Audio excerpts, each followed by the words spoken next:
कांग्रेस से संबंधित हम इम्पोर्टेंट क्वेश्चन को देखेंगे। कांग्रेस लोगों का समूह। ये कांग्रेस जो शब्द है ये उत्तरी अमेरिका से लिया गया शब्द है। इसके संस्थापक एलन ऑक्टेवियन ह्यूमन थे। समाचार पत्र जनता के मित्र। इनको आपको देखो याद रखने का तरीका है कि जैसे 1885 में बम्बई में, फिर बम्बई से याद रखोगे कहाँ, कलकत्ता। कलकत्ता से फिर इधर नीचे की तरफ जाओगे मद्रास, तीसरा अधिवेशन। पहला अधिवेशन बम्बई में हुआ, दूसरा कलकत्ता में, तीसरा नीचे मद्रास में, फिर चौथा ऊपर की तरफ जाओगे तो इलाहाबाद में। तो इस प्रकार आपको ध्यान रखना है, बम्बई, फिर बम्बई के बाद में कलकत्ता, कलकत्ता के बाद में नीचे आओगे मद्रास, मद्रास के बाद में ऊपर जाओगे इलाहाबाद। ये 4 अधिवेशन हुए, पहले 4 अधिवेशन। तो पहला बम्बई में हुआ 85 में, दूसरा 86 में कलकत्ता में, तीसरा 87 मद्रास में, चौथा इलाहाबाद में हुआ। पहले में सदस्य 72 थे, दूसरे में 434, यानी ऐसे याद रखो 434, कितने 434, और तीसरे में 607 और चौथे में 1248। पहले के अध्यक्ष व्योम चंद्र बनर्जी, दूसरे में दादा भाई नौरोजी थे, तीसरे में बदरुद्दीन तैयब जी और चौथे में जॉर्ज यूले थे।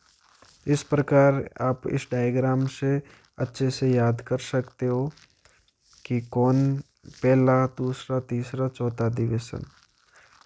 फिर आपको ये लिस्ट याद रखनी है कि इसमें कब कांग्रेस का अधिवेशन, किस में कौन अध्यक्ष था। तो शुरू के 4 तो हमने 85,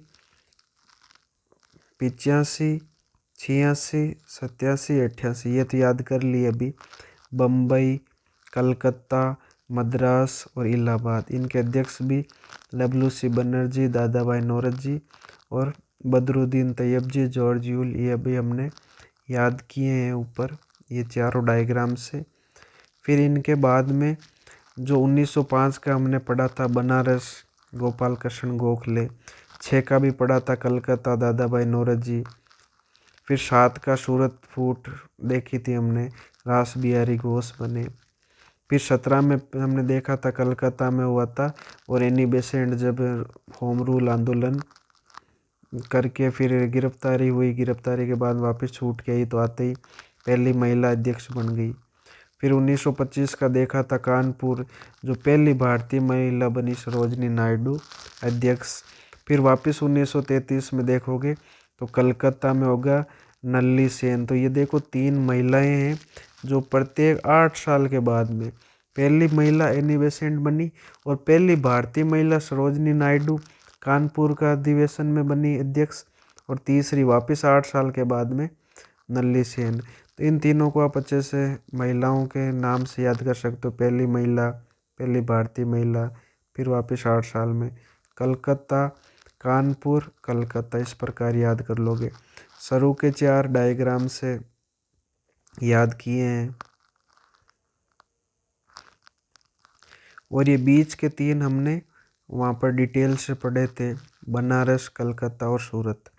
तो इस प्रकार आप 7 यानी 10 आप अधिवेशन की डेट और कहाँ पर हुए थे वो भी, और कौन अध्यक्ष थे याद कर चुके हैं। फिर कांग्रेस के सबसे युवा अध्यक्ष कौन थे, तो मौलाना अब्दुल कलाम आज़ाद थे। और कांग्रेस के सबसे ज़्यादा समय तक अध्यक्ष पद पर रहने वाले व्यक्ति भी मौलाना अब्दुल कलाम आज़ाद। फिर आपको ध्यान रखना है, जो ये 3 व्यक्ति हैं, रास बिहारी घोष, जवाहरलाल नेहरू, सुभाष चंद्र बोस, ये लगातार 2-2 बार कांग्रेस के अधिवेशन की अध्यक्षता की। तो रास बिहारी बोस ने तो 7 और 8 जो सूरत और मद्रास में हुआ था उनकी लगातार अध्यक्षता की। जवाहरलाल नेहरू ने 36 और 37 लखनऊ और फैजपुर वाले अधिवेशन की अध्यक्षता की।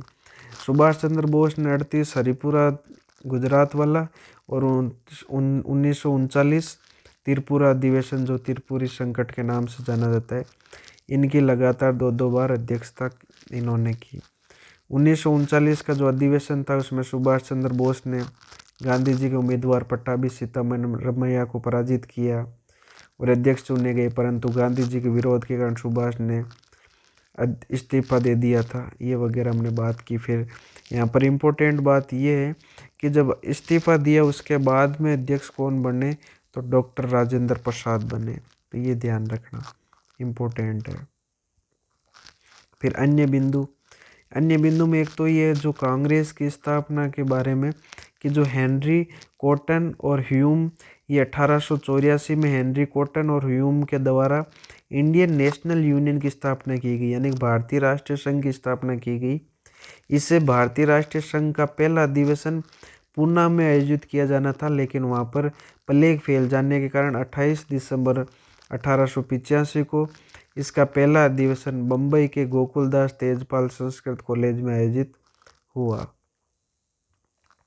और दादा भाई नौरोजी के सुझाव पर इनका नाम भारतीय राष्ट्रीय कांग्रेस कर दिया गया। पहले अधिवेशन में कांग्रेस के द्वारा 9 प्रस्ताव रखे गए थे, जिनमें प्रमुख क्या क्या है। एक तो शासन के कार्यों की जांच हेतु रॉयल कमीशन का गठन किया जाए। तो ये ध्यान रखना कौन कौन से 9 प्रस्ताव रखे। एक तो रॉयल कमीशन के गठन की बात, तो एक तो ध्यान रखना रॉयल कमीशन के गठन की प्रस्ताव में बात रखी गई। एक ICS की जो परीक्षा है ये इंग्लैंड व भारत दोनों स्थानों पर आयोजित की जाए। जो ICS का एग्ज़ाम है इंग्लैंड और भारत दोनों स्थानों पर आयोजित किया जाए। और ICS की परीक्षा में जो आयु है ये 19 वर्ष से बढ़ाकर 23 वर्ष की जाए, यानी कि आयु भी 19 से 23 की जाए। और एक तीसरी मांग रखी गई कि बर्मा को भारत से अलग किया जाए। तो ये कुछ मांगे थी जो रखी गई थी। ह्यूम थे, इनके जीवनीकार वेडर बरन ने कांग्रेस के लिए सेफ्टी वॉल्व शब्द का प्रयोग किया। तो कांग्रेस के लिए सेफ्टी वॉल्व शब्द का प्रयोग किसने किया, ये इम्पोर्टेंट ध्यान रखना। ह्यूम के जीवनीकार थे। वेडर बरन ने कांग्रेस के लिए क्या किया, किस शब्द का उपयोग किया, सेफ्टी वॉल्व शब्द का उपयोग किया। कर्जन ने कांग्रेस को क्या कहा, गंदी चीज और देशद्रोही संगठन का। तो कांग्रेस को देशद्रोही संगठन या गंदी चीज किसने कहा, तो कर्जन ने कहा। अश्विनी कुमार दत्त के अनुसार कांग्रेस का जो सम्मेलन ये 3 दिनों का तमाशा है। तो अश्विनी कुमार के अनुसार जो कांग्रेस का सम्मेलन है ये क्या है, ये 3 दिनों का तमाशा है। ये आपसे डायरेक्ट स्टेटमेंट पूछ सकता है कि कांग्रेस का सम्मेलन को 3 दिनों का तमाशा किसने कहा है, तो अश्विनी कुमार दत्त ने कहा है। फिर तिलक के अनुसार, तिलक का स्टेटमेंट ध्यान रखना, यदि हम वर्ष में एक बार मेंढक की तरह टर्राएंगे तो हमें कुछ नहीं मिलेगा। ये किसका स्टेटमेंट है, ये तिलक का स्टेटमेंट है। कांग्रेस को 5वां अधिवेशन बम्बई में विलियम बटरवर्थ की अध्यक्षता में आयोजित हुआ और छठा जो था वो कलकत्ता 1890 में फिरोज शाह मेहता की अध्यक्षता में हुआ। यहाँ कलकत्ता विश्वविद्यालय की पहली महिला स्नातक कादम्बिनी गांगुली ने कांग्रेस को संबोधित किया था। तो ये कुछ छठा वगैरह ये इम्पोर्टेंट है। फिर 1896 में कांग्रेस का 12वां अधिवेशन कलकत्ता में रहीमतुल्ला सयानी की अध्यक्षता में आयोजित हुआ। यहाँ पर पहली बार कांग्रेस के मंच से बंकिम चंद्र चटर्जी द्वारा रचित वंदे मातरम का गायन हुआ। तो यहाँ पर देखो इम्पोर्टेंट ये जो छठा है 1890 वाला, ये इसलिए इम्पोर्टेंट है क्योंकि यहाँ पर फिरोज शाह मेहता की अध्यक्षता में जो कलकत्ता विश्वविद्यालय की पहली महिला स्नातक कौन थी, कादम्बिनी गांगुली ने कांग्रेस को संबोधित किया। तो एक तो संबोधन के कारण ये इम्पोर्टेंट है। और ये 12वां अधिवेशन कलकत्ता वाला इसलिए इम्पोर्टेंट है क्योंकि यहाँ पर वंदे मातरम का गायन किया गया। तो डायरेक्ट पूछेगा वंदे मातरम का गायन किस अधिवेशन में हुआ, तो 1896 का जो 12वां अधिवेशन था उसमें हुआ। फिर 1911 में कलकत्ता के बिशन नारायण दर की अध्यक्षता में कांग्रेस का 26वां अधिवेशन हुआ और यहाँ पहली बार जन गण मन गायन गया। तो आपसे डायरेक्ट पूछेगा जन गण मन का गायन कब हुआ, तो 1911 का कलकत्ता का अधिवेशन था उसमें हुआ। और ये कौन सा था, तो ये 26वां अधिवेशन था।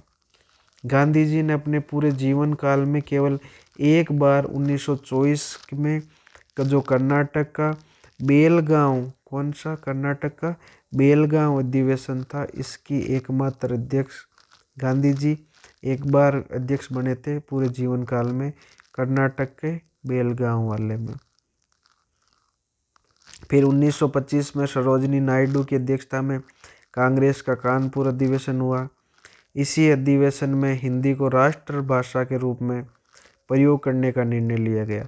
तो यहाँ पर ये 1925 वाला एक तो प्रथम भारतीय महिला अध्यक्ष बनी, उसके लिए इम्पोर्टेंट है।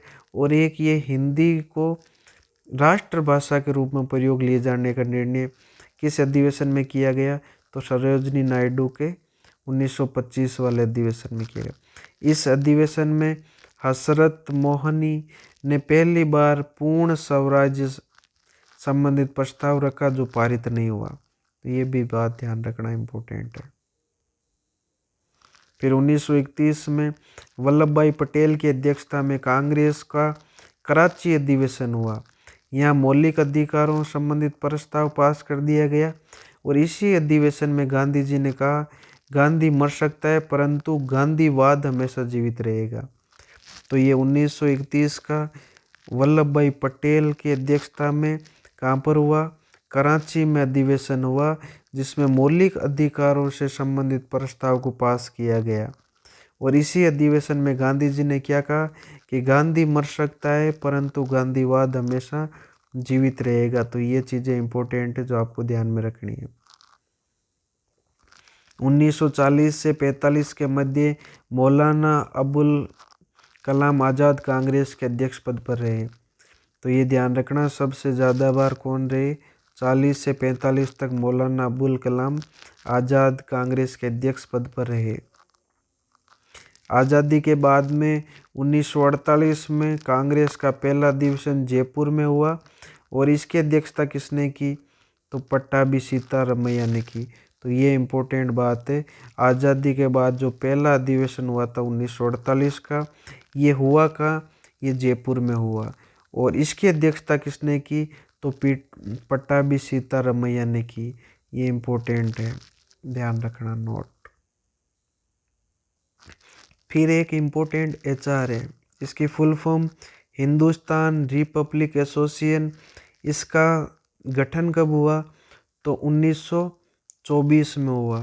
कहाँ पर हुआ, तो कानपुर में। संस्थापक कौन थे, चंद्रशेखर आज़ाद और सचिंद्रनाथ सान्याल, जिनकी बुक थी बंदी जीवन। ये क्रांतिकारियों की आदर्श पुस्तक थी, तो इनको ध्यान रखना। और इसके सदस्य राम प्रसाद बिस्मिल्ला, योगेश चटर्जी, भगत सिंह, भगवती चरण बोरा, जिनकी पुस्तक फिलोसॉफी ऑफ बम्ब, ये पुस्तक और इनके नाम ध्यान रखना। तो एचआरए की जो स्थापना कब हुई, 1924 में। कानपुर में संस्थापक कौन थे, चंद्रशेखर आज़ाद, सचिंद्रनाथ सान्याल, जिनकी बुक बंदी जीवन, ये क्रांतिकारियों की कौन सी पुस्तक थी, आदर्श पुस्तक थी। इनके सदस्य राम प्रसाद बिस्मिल्ला, योगेश चटर्जी, भगत सिंह और भगवती चरण बोरा, इनकी पुस्तक को ध्यान रखना, फिलोसॉफी ऑफ बम। और एचआरए के कार्य क्या था, एक तो इन्होंने काकोरी षड्यंत्र रचा। एचआरए के सदस्य ने सहारनपुर लखनऊ लाइन पर काकोरी जाने वाली 8 डाउन ट्रेन, कौन सी, 8 डाउन ट्रेन को 9 अगस्त 1925 को लूटा। और ये घटना काकोरी षड्यंत्र केस के नाम से जानी गई। इस केस में 4 लोगों को फांसी की सजा हुई। किन किन को, राम प्रसाद बिस्मिल, अशफाक उल्लाह खां, रोशनलाल और राजेंद्र लोहिया को। फिर एक इम्पोर्टेंट संस्था HSR है, यानी हिंदुस्तान सोशलिस्ट रिपब्लिक एसोसिएशन, जिसकी स्थापना सितंबर 1928 में कहाँ पर हुई, तो दिल्ली के फिरोज शाह कोटला मैदान में, जिसका नाम अभी अरुण जेटली मैदान कर दिया। संस्थापक कौन, चंद्रशेखर आज़ाद और भगत सिंह। इसका उद्देश्य क्या था? समाजवादी गणतंत्र की स्थापना करना। कौन सा? समाजवादी गणतंत्र की स्थापना करना। कार्य क्या किए इन्होंने? एक तो सैंडर्स की हत्या की 17 दिसंबर 1928 को। लाला लाजपत राय के द्वारा जब लाहौर में साइमन कमीशन का विरोध किया ना, तब सैंडर्स नामक पुलिस अधिकारी के द्वारा लाला जी पर लाठियों का प्रहार हुआ और लाला जी की मृत्यु हो गई, जिसका बदला लेने के लिए भगत सिंह और चंद्रशेखर और राजगुरु ने सैंडर्स की हत्या कर दी। और इस घटना को क्या कहा गया? इस घटना को लाहौर षड्यंत्र केस। कौन सा षड्यंत्र केस? लाहौर षड्यंत्र केस कहा गया। और 23 मार्च 1931 को भगत सिंह, सुखदेव और राजगुरु इनको लाहौर षड्यंत्र केस के तहत फांसी की सजा दी गई। और चंद्रशेखर आज़ाद 27 फरवरी 1931 को यहाँ पर इलाहाबाद के अल्बर्ट पार्क, वेलफेयर पार्क है, इसमें गोली मारकर आत्महत्या कर ली। यहाँ पर ये इनको है ना छुड़ाने का कोई प्लान बना रहे थे और चारों तरफ से पुलिस ने घेर लिया था। तो इन्होंने पहले तो पुलिस वालों को गोलियों से काफ़ी को मारा, जब लास्ट गोली बची तो खुद को लगा दी और कहा मैं आज़ाद था, आज़ाद हूँ, आज़ाद रहूँगा। और एक ये सेकंड ये भी ध्यान रखना, जो सेंटर असेंबली थी इसमें बम फेंकने की घटना कब हुई? तो 8 अप्रैल 1929 को। किनके द्वारा? भगत सिंह और बटुकेश्वर दत्त के द्वारा केंद्रीय असेंबली में बम फेंका गया था। इस समय असेंबली में एक तो सार्वजनिक सुरक्षा विधेयक और व्यापार विधेयक, विवाद विधेयक पर बहस चल रही थी। भगत सिंह के द्वारा इस समय नारा दिया गया इनकलाब जिंदाबाद। और बम ऐसी जगह फेंका गया जहाँ पर किसी को नुकसान नहीं हो, खाली जगह में फेंका गया था, क्योंकि ये अंग्रेजों के कान खोलना चाहते थे, ना कि इनका उद्देश्य किसी को मारना था। और एक इम्पोर्टेंट ये, जो कांग्रेस का लाहौर अधिवेशन हुआ था 1929, जिसकी अध्यक्षता जवाहरलाल नेहरू ने की, और कांग्रेस का जो लाहौर अधिवेशन आयोजित हुआ, इसी में पहली बार पूर्ण स्वराज्य की मांग की गई। तो आपसे डायरेक्ट पूछेगा पूर्ण स्वराज्य की मांग किस अधिवेशन में की गई? तो लाहौर अधिवेशन में। और अध्यक्षता कौन कर रहे थे? जवाहरलाल नेहरू कर रहे थे। और कांग्रेस जो कार्य समिति ने ये निर्णय लिया गया कि 26 जनवरी 1930 को पूर्ण संविधान स्वाधीनता दिवस के रूप में मनाया जाएगा और नेहरू रिपोर्ट को निरस्त मान लिया जाएगा। और एक गांधी जी की जो 11 सूत्री मांगे हैं, ये ध्यान रखनी है। गांधी जी ने अपने समाचार पत्र यंग इंडिया के माध्यम से ब्रिटिश पीएम कौन थे? रेमेज मैकडोनाल्ड। वे वायसराय कौन थे? इरविन थे। इनके समक्ष 11 सूत्री मांगे प्रस्तुत की। तो डायरेक्ट क्वेश्चन पूछता है 11 सूत्री मांग किसने प्रस्तुत की? गांधी जी ने। किसके माध्यम से? यंग इंडिया समाचार पत्र के माध्यम से। किसको उस टाइम वायसराय तो इरविन था और प्रधानमंत्री कौन थे? मैकडोनाल्ड थे। इसके मुख्य बिंदु क्या थे? एक तो नमक बनाने की अनुमति और आपराधिक यानी ऐसे व्यक्ति जिनके खिलाफ आपराधिक मुकदमे नहीं है उन्हें रिहा किया जाए, और पूर्ण शराबबंदी लागू की जाए, भू राजस्व में 50% की कमी की जाए, भारतीयों को हथियार रखने की अनुमति दी जाए यानी कि लाइसेंस प्रदान किया जाए, रुपए पैसों के मध्य में अंतर को कम किया जाए। लेकिन इरविन ने गांधी की एक भी मांग को नहीं माना। तब गांधी जी का जो स्टेटमेंट है ये इम्पोर्टेंट है कि गांधी जी ने इस टाइम क्या स्टेटमेंट दिया। इन्होंने कहा कि मैंने घुटने टेक कर रोटी मांगी थी। क्या? मैंने घुटने टेक कर रोटी मांगी थी, बदले में मुझे कंकड़ मिले, अब इंतजार की घड़ियां समाप्त। तो ये स्टेटमेंट किसका है? ये गांधी जी का है।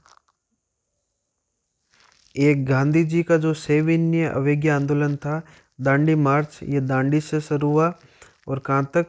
ये कहाँ से कहाँ शुरू हुआ? तो ये साबरमती आश्रम से शुरू होके दांडी तक। तो 12 मार्च 1930 को यात्रा शुरू हुई साबरमती से।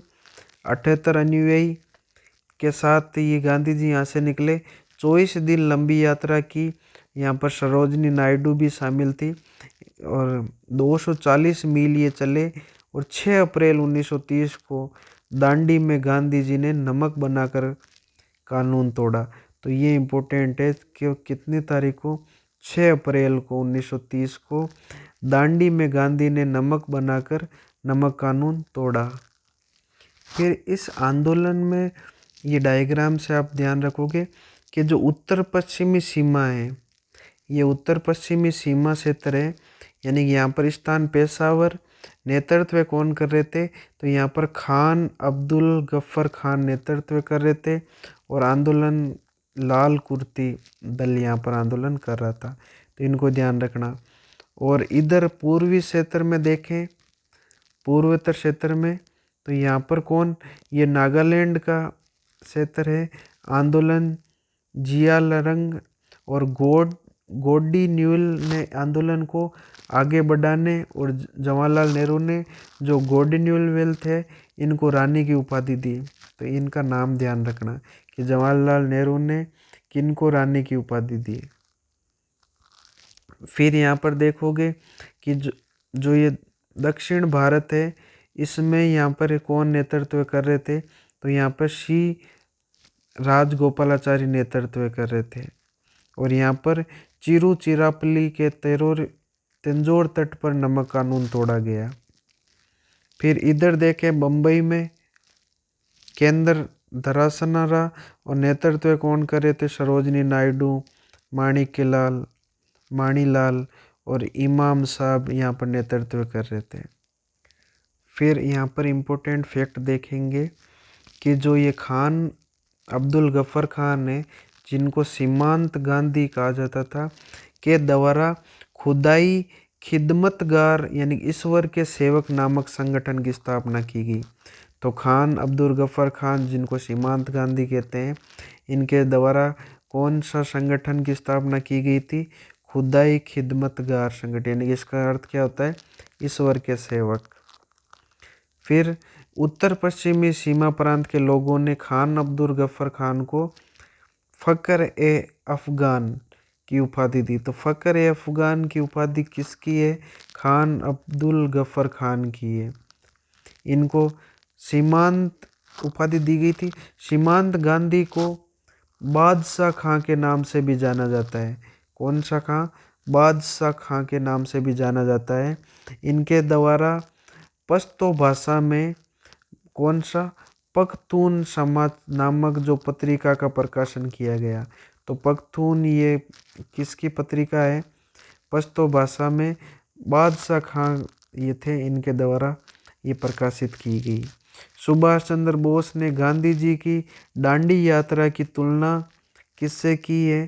तो ये ध्यान रखना, नेपोलियन के पेरिस मार्च तथा मुसोलिन के रोम मार्च से की है। तो एक तो गांधी जी की दांडी की जो यात्रा थी, इसकी तुलना नेपोलियन के पेरिस मार्च और मुसोली के रोम मार्च से की। किसने की? तो सुभाष चंद्र बोस ने की।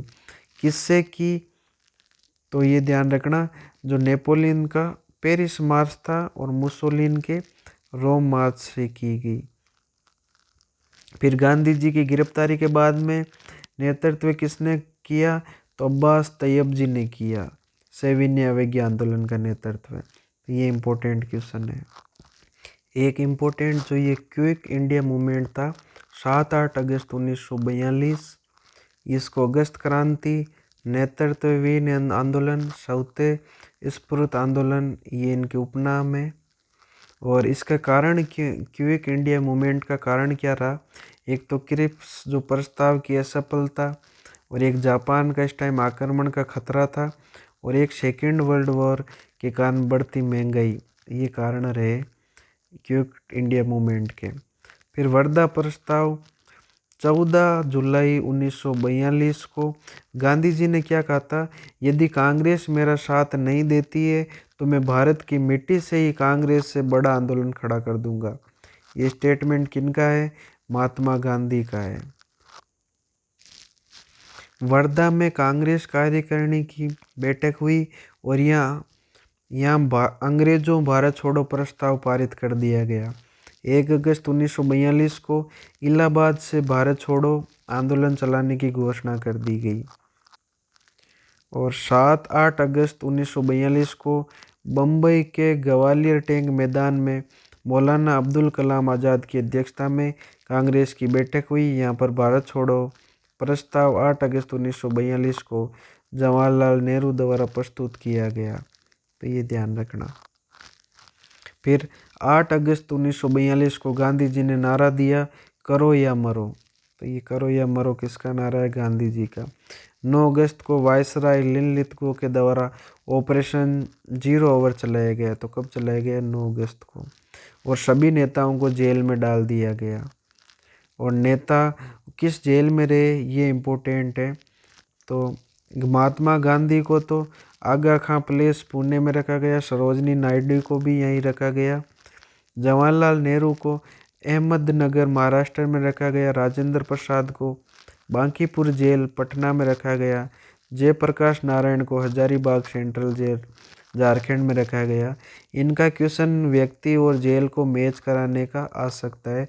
तो ये क्वेश्चन इम्पोर्टेंट बनता है, इसको आप अच्छे से ध्यान में रखना। फिर भारत छोड़ो आंदोलन के दौरान राम मोहन लोहिया व उषा मेहता के द्वारा रेडियो कांग्रेस का संचालन किया गया, जिसका केंद्र बम्बई और नासिक था। तो ये क्वेश्चन भी आ सकता है कि भारत छोड़ो आंदोलन के दौरान रेडियो कांग्रेस का संचालन कौन कर रहे थे? तो राम मोहन लोहिया और उषा मेहता के द्वारा संचालन किया जा रहा था। और केंद्र कौन था? बम्बई और नासिक। मई 1944 को गांधी जी को रिहा कर दिया गया। एक इम्पोर्टेंट बात ये ध्यान रखना, जो ये है डायरेक्ट एक्शन डे, ये 16 अगस्त 1946 को हुआ और इसको सीधी कार्रवाई दिवस या प्रत्यक्ष कार्य दिवस कहा जाता है। मौलाना अली जो मोहम्मद अली जिन्ना थे, इनके द्वारा प्रत्यक्ष कार्रवाई दिवस के तहत भारत के कई स्थानों पर दंगे करवाए गए और इन दंगों का जो केंद्र पूर्वी बंगाल का नोआखली था। तो यहाँ का केंद्र कौन था? नोआखली था। और फेडरल मून ने अपनी पुस्तक डिवाइड एंड क्विट में लिखा कि इन दंगों में मरने वालों की संख्या 1,80,000 थी। और सरदार वल्लभ भाई पटेल ने क्या कहा था? इन्होंने कहा, जिन्ना विभाजन चाहे या ना चाहे, जिन्ना विभाजन चाहे या नहीं चाहे, अब हम विभाजन चाहते हैं। ये किसका स्टेटमेंट है? पटेल का स्टेटमेंट है, ध्यान रखना। फिर एक, जब भारत को आज़ादी के समय महात्मा गांधी जो नोआखली में अशांति थी वहाँ पर शांति स्थापित करने लगे हुए थे। और इस टाइम माउंटबेटन ने गांधी जी के लिए कहा, वन मैन बाउंड्री फोर्स शब्द का प्रयोग किया। तो वन मैन बाउंड्री फोर्स शब्द किसके लिए? तो गांधी जी के लिए। और किसने? माउंटबेटन ने प्रयोग किया, ये ध्यान